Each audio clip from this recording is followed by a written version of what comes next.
নবী তিনি এমন নবী যিনি হ্যাঁ বললে শরীয়তের সবকিছু হালাল হয়ে যায়, তিনি না বললে সব হারাম হয়ে যায়, তিনি আঙ্গুল তুললে পূর্ণিমার চাঁদ দুই ভাগ হয়ে যায়, তিনি জমিন থেকে পা তুললে আল্লাহর আরশে মেরাজে চলে যায়।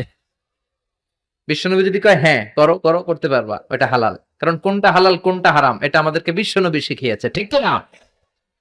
বিশ্বনবী যদি বলে না না না এটা করা যাবে না তাইলে হারাম, হ্যাঁ বললে হালাল না বললে হারাম, ঠিক কিনা? আঙ্গুল তুললে চাঁদ দুই ভাগ হয়, পা যদি জমিন থেকে উপরে উঠায় আল্লাহর আরশে মেরাজে নিয়ে যায় কে? এজন্যই নবীরে ভালোবাসতে হবে জীবনের চাইতেও বেশি, এই নবীকে ভালোবাসতে হবে বিবির চাইতেও বেশি, এই নবীরে ভালোবাসতে হবে দলের চাইতেও বেশি, এই নবীরে ভালোবাসতে হবে নেত্রীর চাইতেও বেশি, ঠিক কিনা? নেতার চেয়েও বেশি, নেত্রীর চেয়েও বেশি, নিজের জানের চেয়েও